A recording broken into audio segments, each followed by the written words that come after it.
Hello and welcome back to another episode of You Want to Do What. Today we've got Adam on, who's a data scientist. Hi, Adam. Hello. How are we? Yeah, I'm all right. Thank you. Yourself? Yes, all good. Nearly at the end of the week. Should we jump straight in then, Adam? Yeah, sounds Do you want good. to tell everyone a bit about what you do? Yes. So I am a data scientist at a geospatial technology company or geospatial intelligence tech company. Essentially, what that means is our business is understanding where things are and why they are there. We specialize in like the maritime intelligence sector. So we do basically vessel tracking, and we try to understand the world of global shipping, which is a pretty big industry. For example, you may have seen recently the Ever Given got stuck in the Suez Canal. Yes, I saw that. That was like Christmas come early for us. That was a busy week. So in terms of my specific role, there's hundreds of thousands of ships moving around the world at any one time. While they're moving around the world, they're broadcasting their position as well as some other information. So there's effectively millions of data points that are being broadcast to do with where ships are every minute. And my job is to try and get some understanding from that data. So I write software algorithms to try and understand what's happening in the world in terms of shipping and try to predict what may happen next. So is that the definition of a data scientist then? You look at data and try to make it make sense? Yeah, you're trying to make sense of data. You're trying to extract value from data. Okay, and did you go to university and study this, or are you self-taught? Or I'm a bit, to be honest, a little bit of both. I did a chemistry undergraduate degree, so nothing to do with data science. But then after my undergraduate, I did a PhD in theoretical physics, during which I wrote designed simulations, wrote algorithms to analyze the outputs of these simulations. So that's all quite similar to data science. So using software engineering practices to basically try and extract value from huge amounts of data. That was effectively like what my PhD was in. right. And then I went and I did a little bit. I spent a year working as a postdoc, so like a full-time researcher at university. Didn't really enjoy that, but I had all of the skills from my PhD to go and become a data scientist. So that's ultimately what I did.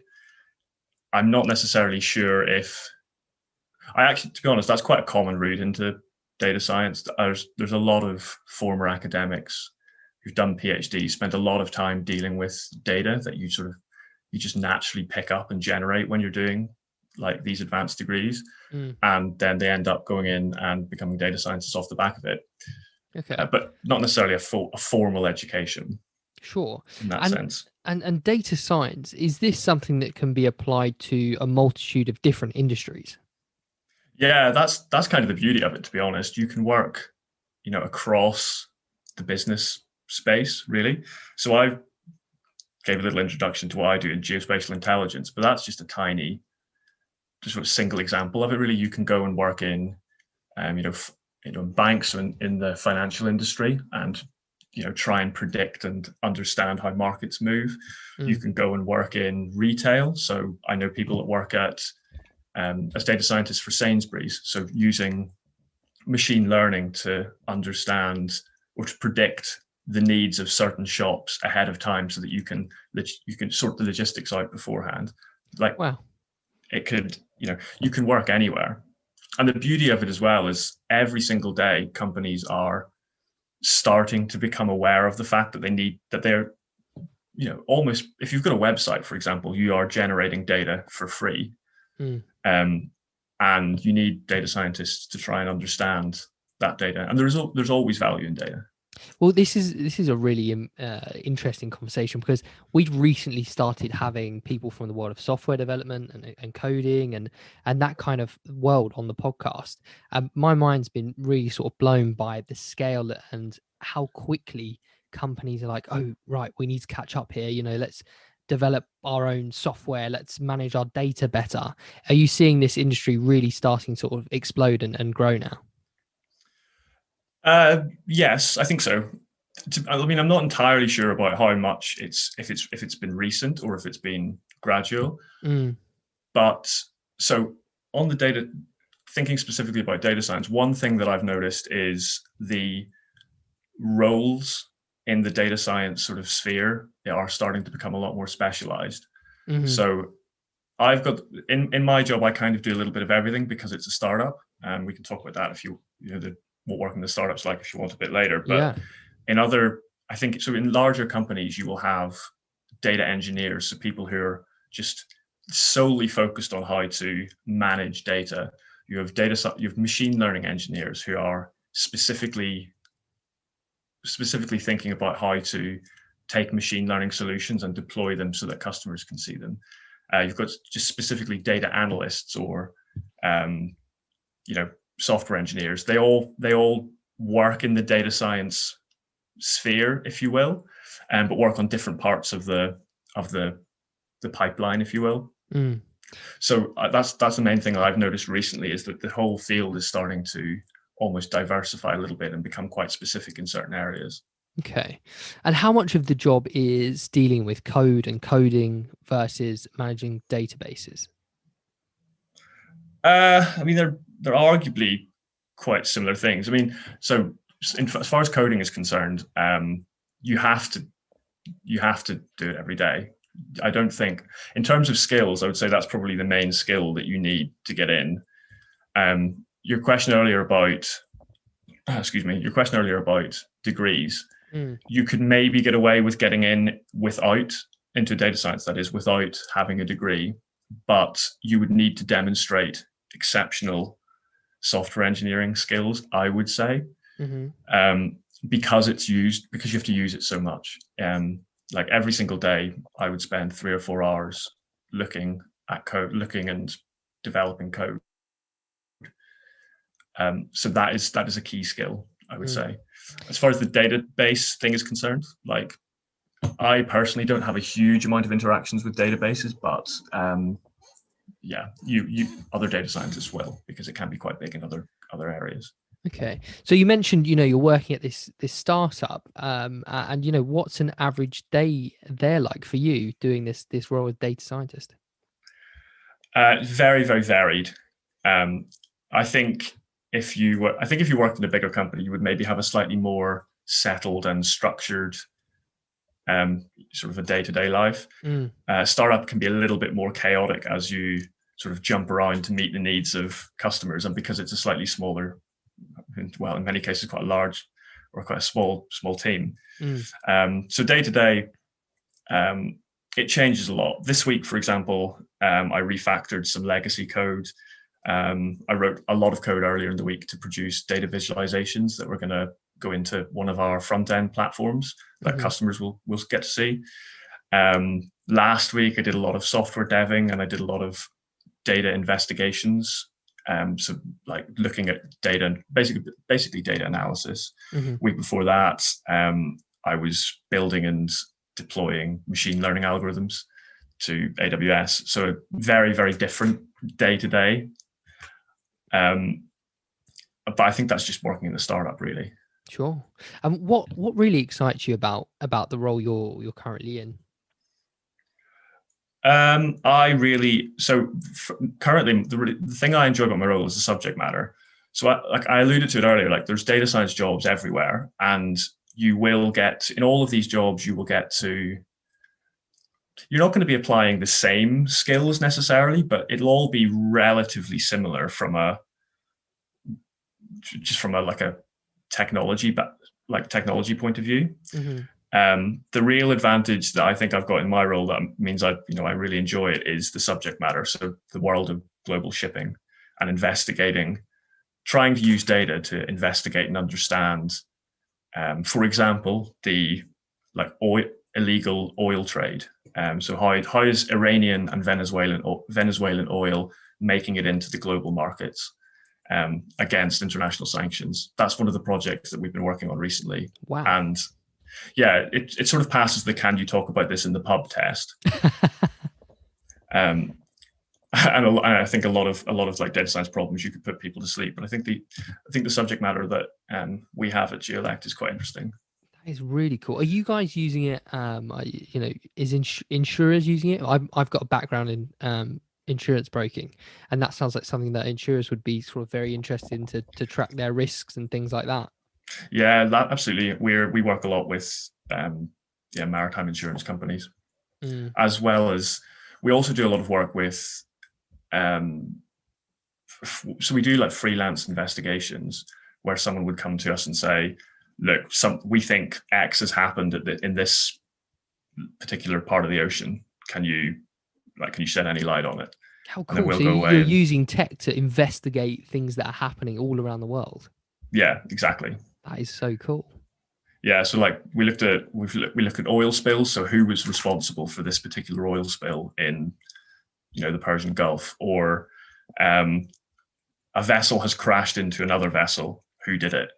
Or one we did recently. To be honest, I probably should watch what I'm saying. I might be in breach of several NDAs here, but we did one recently where a ship was stolen, like an oil tanker was nicked, and we used so AIS data, which is the data like the ship tracking data, and satellite imagery to find out where it went or who nicked it. Wow. That is really cool because there's nowhere to hide now. You've got this kind of the power to be able to track data. It's really incredible. Yeah, but it's cool. Going into like the personality traits of a data scientist, I mean, you don't have to go specifically into your industry, but just in general, is it always having the skill to be able to find and analyze things? Yeah, I think you have to be pretty analytical as a person. Persistence is pretty key as well, because in a lot of cases you can be staring at a computer screen for a long period of time trying to understand why your code isn't working, or try to make sense of statistics or whatever. I think you have to be pretty persistent and just stick at it. I think curiosity is a pretty big one, pretty important as well, because you have to want to find things in the data. You have to be curious about about the subject matter. You have to want to go and find these things. And then I guess the final one is problem solving. You've got to like problems, like solving problems. And for you, what would be the biggest positive working as a data scientist? What do you take away from it? Problem solving. I like solving problems. I think having a long project that culminates with you open up. In our case, you open up one of our front end platforms, which are maps with data on these maps, like a live view of the world. Opening up one of our platforms and actually looking at it and seeing some of your solutions deployed and there in front of you. That's quite cool. Like getting from start to finish in a project. Forgive me, I'm quite naive to this whole world of development and stuff, so this might be a silly question, but are you involved in both front end and back end kind of things, or do you specify in the back end? Yeah, I stick to the back end. Okay, and that's common for data scientists in general? Yeah, it would be. Okay. Like the only thing I would really I would spend a little bit of time using Python to output HTML that goes into the certain front end tech, but not a huge amount. Like the majority of my time is spent just staring at just wrangling data and trying to pull information out of it, and then I'll save that in a database or somewhere sensible for then the front end people to pick up and display. Okay. What would be something that is less favorable or slightly negative about working as a data scientist? I mean, it's not all what it's like in the movies, I guess. So I think one of the things is if you watch any TV show or movie that talks about data science. So the Brexit one is quite good, where Dominic Cummings is played by Benedict Cumberbatch. Okay. I can't remember what it's called, but anyway, in this mockumentary almost of the whole Brexit thing, they talk about how they used essentially they hired a data science company and they used machine learning to basically target voters, which is all like quite interesting. Like what they actually got up to was quite interesting. It's not all like that. So I think all of the, like, if you look at all of the really big tech companies, some of the stuff that they're doing is really, really cool. I think in the smaller companies, the solutions are much more simple, because often like the most basic solution is generally the best solution, I find. So I think like I wouldn't necessarily get into it for the glamour of data science, which there definitely is a little bit. If you follow those circles, data science can seem quite glamorous, but there's just a lot of like staring at statistics and trying to find simple solutions, as opposed to the big like world changing data science projects that are often depicted in like popular culture. Yeah. So there was only one other one I would say is the nature of like solving these big problems that take a long time, like projects that take multiple weeks, is it can be quite hard to switch off, which is something that I definitely struggle with. Like it's quite difficult at the end of a day if you're in the middle of something that you really want to. You can feel how close you are, and you're not quite there yet. It's quite hard to switch off, and that's another issue I've often found. Okay. And at this point, we usually talk about sort of average salaries in the industry. So we go away and look for some data. Obviously, quite ironic, but Yeah. It apparently around £50,000 would be the average UK sort of income for a data scientist. Does that sound right to you? Where'd you get that data from? Can you send it to me so I can send it to my boss? I can indeed, yes.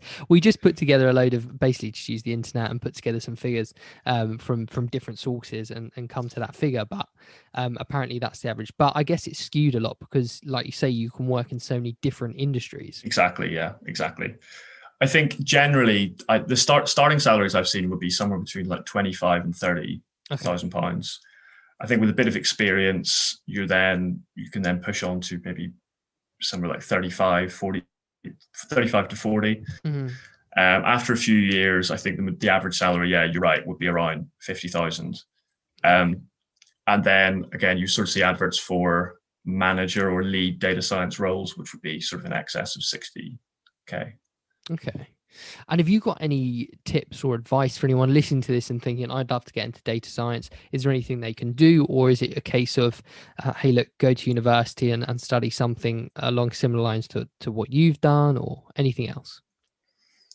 I would say, I would say try and have some like personal projects that you work on yourself. Like there's so many free data sets out there. Like so many free data sets. Just find a problem that you're interested in, find some data and just play around with it. Just have something that you can, well, on the one hand, you can do this and find out if you actually really enjoy this topic. Like find out if you really want to be a data scientist by doing what a data scientist does. And then on the other hand, you also then have a bit of like, you've got some stuff to talk about in an interview. Like one of the things in data science at the moment is there's a lot of like primer courses out there to teach you the basics. Like there's loads of, basic like Python for data science or basics of machine learning courses. And I'm not saying they're bad, like they are quite good. I use them quite a lot if I need to like learn something new. But I think one of the problems is they don't teach you all of the other stuff that's required. Like, for example, like, so you could do like 20 of these courses, but to be a data scientist, you have to be able to do all 20 and then stitch all of them together. Like there's the bits in between the courses are kind of sort of forgotten about. So by actually going away and having a few, I'm sorry. So what I mean by that is when you then come into, like when you interview people, what you'll sort of find is that quite a lot of them won't have necessarily actually done any data science projects themselves. They'll have just done a load of like online courses, and there's nothing wrong with that. But I think if you really want to stand out, if you've got that and also, and I applied all of this knowledge to this problem, and here's what I got out of it. It just makes you stand out a little bit more, I think. It's really interesting you say this, because we've done over 100 episodes of this podcast now in loads of different careers, and nearly everyone has said the same thing that you're saying about how to stand out now in the world of work. Like, it's all well and good putting a CV out there and saying, I've done this and that, but if you can actually show some practical application or something that you've got a bit of a passion about, and you've created a bit of a side project, you stand out way above everyone else, right? Exactly. Yeah. It just shows that you really want to do it. Like, if you're doing this in your spare time, it shows that you're interested in it, and you're not going to, like, it shows that you're interested in it, and it also shows that you can deliver on things. I guess that's another thing that's quite key, is being able to, like, so this is the sort of thing you see with academics all the time, is an academic, I spent a little bit of time in academia, and what you've always found is that, like, academics will spend 20 years trying to take something that's 99% perfect to being 100% perfect. And during that time, all of the other academics who are working on this topic have just got bored and moved on. Like, in industry, the key thing is, even if something isn't necessarily 100% perfect, if it's going to take you 20 years to get something, to get that last step, who cares? Nobody's going to see it for 20 years. You need to get things over the line and actually deploy them. So if you've got a couple of personal projects that you've, like, taken an idea and taken it right through to conclusion and completed it, and then you've got something, like, you can, for example, everyone can get a free GitHub account. You could host your little project there. If you're, even if you're, like, if it's not data science, if you're a front-end developer, for example, you can use GitHub Pages to basically host your own free website, and you can deploy stuff there. Just having little things that you can talk about in interviews, I just think it just makes you stand out that much better.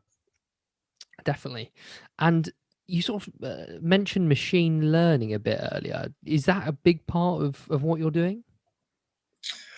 It really does depend, because, again, startup culture, we sort of jump around quite a lot. My role is mainly, so we probably should have mentioned this earlier, to be honest. Like, data science there's a lot of different parts of it. So under the umbrella of data science, you've got data analysis, data engineering, like machine learning engineering, all of that sort of stuff. What I find is that my role at the moment is kind of more on the software development, data analysis, data engineering sort of part of the umbrella. If you were an out-and-out data scientist, like in a big company, you'll spend every single day will be spent doing machine learning. Okay. In my role, because it's more startup-y, less of my time is spent there, and it's spent sort of in other areas. And I think that's quite common in data science in general. You can find there's people who are called data scientists who don't necessarily do a huge amount of machine learning, whereas there's other people who are data scientists who will only do machine learning. For those of us that are slightly naive to this world, what actually is machine learning? You've put me on the spot with a technical question. Yeah, so machine learning is, if you have a huge amount of data, there are going to be patterns in that data. Okay. The whole point of machine learning is you're using this data that you've already got to identify patterns and trends that you can then use to try and predict the future. So the simplest example would be like I don't know, like a time series analysis. You look at how something has evolved over time, and you use that snippet of information to try and predict what it's going to do off into the future. Wow.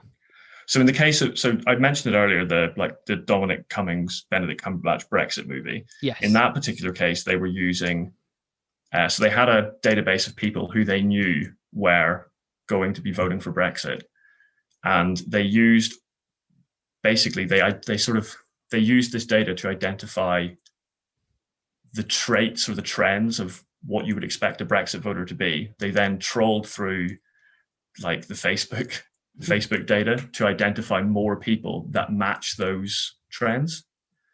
And then they targeted them with adverts for Brexit to try and motivate them to go out and vote, because they identified these people as being susceptible to following that message.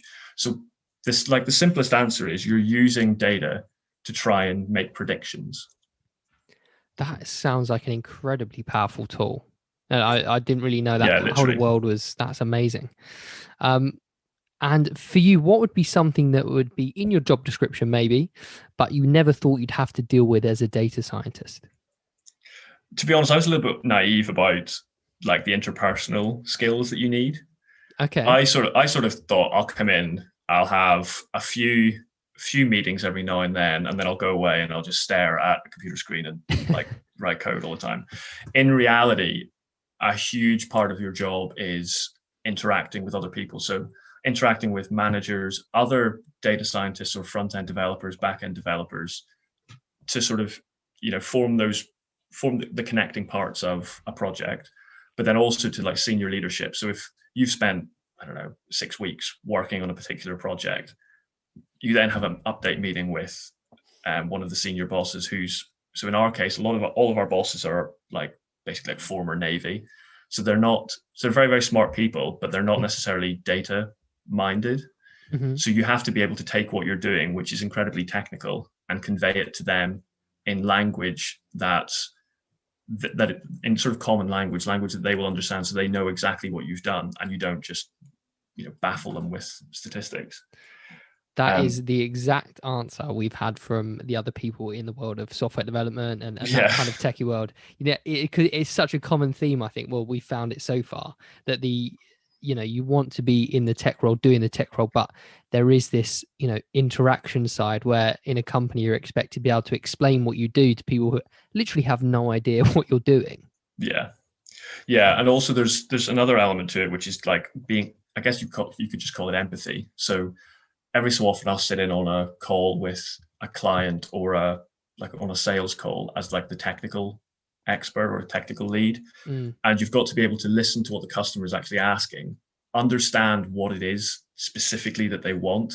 Because often, I mean, in the world of shipping, you come across people who they'll say one thing and they'll mean something completely different. You've got to actually be able to understand what it is they want and then be able to basically say, yes, that's possible, or no, that isn't. Mm. So yeah, the interpersonal things are something that to be honest, I didn't really expect, but are pretty crucial. And would you still go into this industry knowing everything you know now? Yeah, I think it's pretty good fun. Good. Yeah, it sounds like you're enjoying it. Yeah, it's Listen, good. thank you so much for coming on. Really, really appreciate your time. And it's been really, really interesting to hear about what you do. And where can people sort of find you online or anything like that? You can follow me on Twitter, I guess, or LinkedIn. I think I don't know. You can provide a link in the post you do about this, I guess, or you can. I don't know my Twitter account. I can't That's remember all off the right. top of my head. We'll make sure to link them. Sounds good. And yeah, thank you so much for coming on. Thank you very much.